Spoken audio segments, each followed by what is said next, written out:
This isn't gonna work well. It's fun. Hey, welcome to It's My Railroad. My name is Steve Brown. You know, like many of you, we're faced with this crazy time right now in our country and globally, and it's putting a lot of pressures, a lot of stressors on a lot of people. And while I'm not here to make a video about that today, I am here to make a video telling you about why I am a model railroader. The last couple of weeks or 3 weeks, I have been using my model railroad and my hobby for the very reason I got into this in the first place. Surprisingly, I didn't get into this to make videos to share with the model railroad community. I got into this so I had a place to retreat and just sort of immerse myself mindlessly in working on my railroad. So I've been doing that over the last few weeks, but because of the dynamic, I haven't really shot a whole lot of video of doing that. But I've gotten a lot of stuff done, and I'm hoping you'll just enjoy taking a tour, sort of a layout update, if you will, and just sort of see some of the stuff I'm working on, some of the plans I got coming up, and knowing that as all of us come through this, we'll all be back on all thrusters, as it will, when we move forward. To start off with, let me bring you over here and show you what I'm doing over at a place I call Caliente Flats.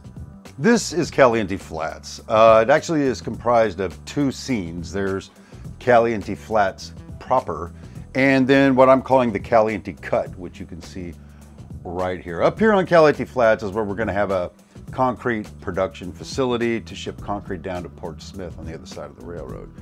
But you know, looking at this, I was just kind of done seeing the plywood just sitting here, my trains coming through it, and I wanted to do something in that regard. And so what I did is I went through and put some cardboard in, and then put some styrofoam in, some plaster cloth, and then finally some basically drywall joint compound on top of that, and sort of got this scene going. And already, the couple of nights it took me to do this, it's really cool to see the train come up and through there. I would like to show you the train running right now, but my track is so dirty, I can't get a train to run on it reliably, and the stuff I use to clean the track is 70% isopropyl alcohol. Having a hard time finding it. So anyway, that's my story. You can see back here that I don't really have a tunnel portal or anything going on. That's because I'm hoping to have a bridge that comes back over here and conceals all that and just let it disappear under the bridge. That bridge is what the switcher will fictitiously take the cars back over to the gravel quarry to bring it up here into the plant. So I'm going to try to conceal it that way. Ultimately, this is like a desert scene modeled off the southwest kind of California, Victorville area. So it's a new challenge for me. I'm used to doing stuff with mountains and trees and stuff like this. This will have more sand, tumbleweeds, that kind of thing by the time I'm done. But again, I've really enjoyed spending the time to put all this together, and really happy to see the train running through there. Now let me take you over and show you something else I got done on the top deck. Over here on the other side of the layout is a scene or a town called Carleton. Carleton's gonna have a brewery, a warehouse, some other cool industries back in there, but it's being modeled after Model Railroader Video Plus's project layout, the Tar Branch.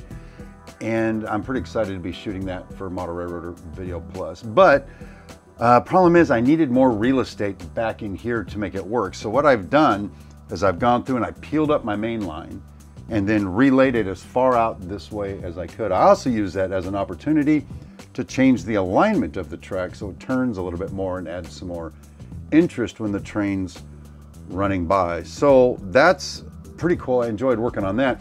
This right here is a bridge crane that is an HO scale kit that I bashed down into N scale, and very happy with the way it came out. It took me about 3 weeks working pretty much every night on it to make it work. The problem is when I set it into the port, it just dominates the scene. I don't really even have a way to justify getting the containers there for it to load them on the barges. So it's gonna get shelved for now. I don't know, I'll find another industry for it or actually just break it apart and use it for something else. But I'll tell you something, the experience of this pervasive of a kit bash was worth the time I put into it. Unfortunately, it was a lot of time spent that I can't actually directly apply to the layout right now. So anyway, there you go. Let me take you just a little bit further down and show you something else I was working on as part of this. So moving down here a little bit further on the layout, we've got the Carleton lead coming in here off the main line. Now, since I pulled the main line out anyway, I used it as an opportunity to relocate the turnout I used to have up here down there. It's about another, I don't know, 2 feet. The reason I did that was to give me a longer lead in to the scene, because I was having a hard time making everything line up down there.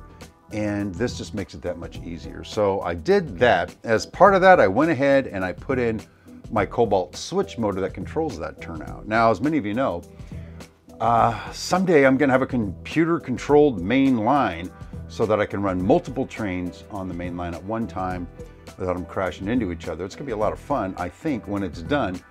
The thing is, I thought I'd be able to get to that pretty quickly, but it's been like 1 year and 3 months now, and I don't see that happening anytime in the near future, but I'm still planning on it as I continue to install track on the layout. Underneath this turnout, you can see the cobalt switch motor. I had to get underneath there with the jigsaw.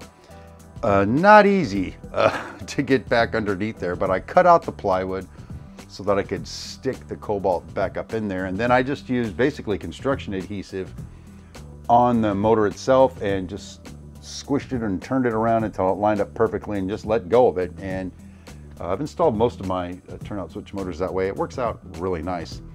Something else that I discovered in going through all of this is that a fix for my AR1. My AR1 is my auto reverser, switches the polarity on a loop so that you don't have a short. Well, back up in this area, back up in here is where the rails were isolated, and then right down here is also where they were isolated. That one loop of track was controlled by the AR1. Down here at the bottom, it would go over just fine. But when it got to the top, it would always stutter and the headlights would blink, and it bothered me the whole time. And I thought I needed a new AR1 or something. But then it occurred to me that that's the only place on the layout. I have 4, I think, AR1s on the layout. That's the only place that happens.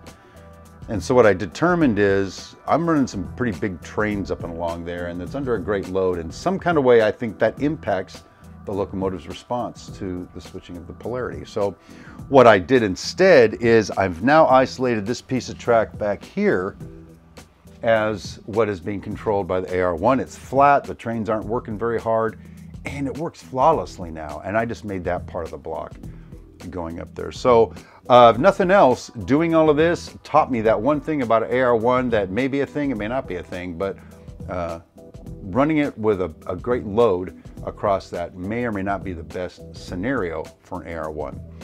Down here in the front, while I was in track laying mode, I just decided to lay in my short line that gets me back here to this industrial complex back here. I'm hoping to have a distribution facility back there, loading box cars and whatever. And I put in this run around here so I can get about 6 cars switched in and out down there. And you know, earlier today I was trying to run a little ops up in here, but again, the track not being so clean and some of my rolling stock isn't in the greatest shape, so it was frustrating, so I stopped doing it. But anyway, I'm looking forward to completing that scene at some point. As a matter of fact, most of my main line, most of my track is laid. I got to get the Caliente Flats thing happening and get the Carleton thing going on. But other than that, the bottom deck has got all the track laid on it. Let me take you down directly below us right now and let me show you what I got done down there. Down here on the bottom deck, I ran the rest of the track that hangs off of the Brownsville yard that serves to, well, one industry and one scene. Over here, this is going to be where the sawmill goes, back in this whole area. As you know, I got logs coming in from way up at my logging camp. They go through Switch Junction, they go through the Brownsville yard, and ultimately will end up here and then get converted into lumber and shipped off to probably up there. I've got a lumber yard up there in Carleton. But I have 2 tracks here. One is to allow the logs to come in and the lumber to leave. The other one is set up to store cars on there that are going to be receiving sawdust. Anyway, that's the plan for it.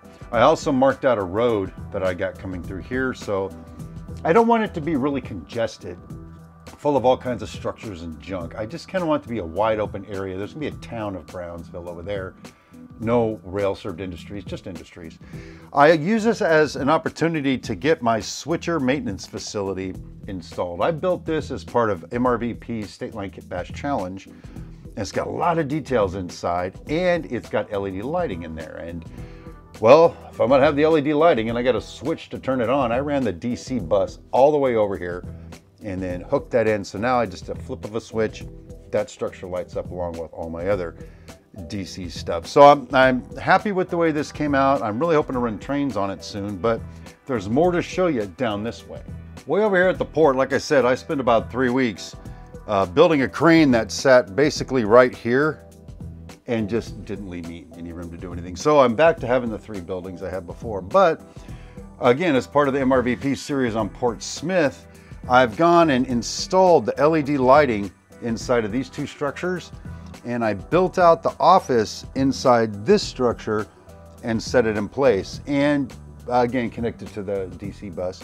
And I have to tell you, it was a fun experience getting those details inside that little office. The windows are clear enough that you can see there's people in there.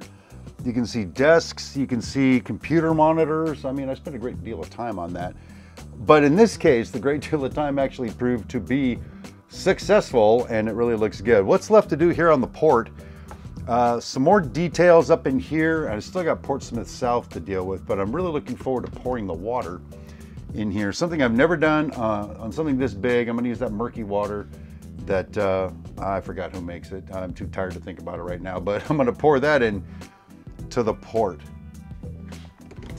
Well, there you go. I hope you enjoyed that little layout update, the stuff I've been working on over the last several weeks. And I suspect I'll get back into just regular production mode here relatively quickly once some of the dust blows by here.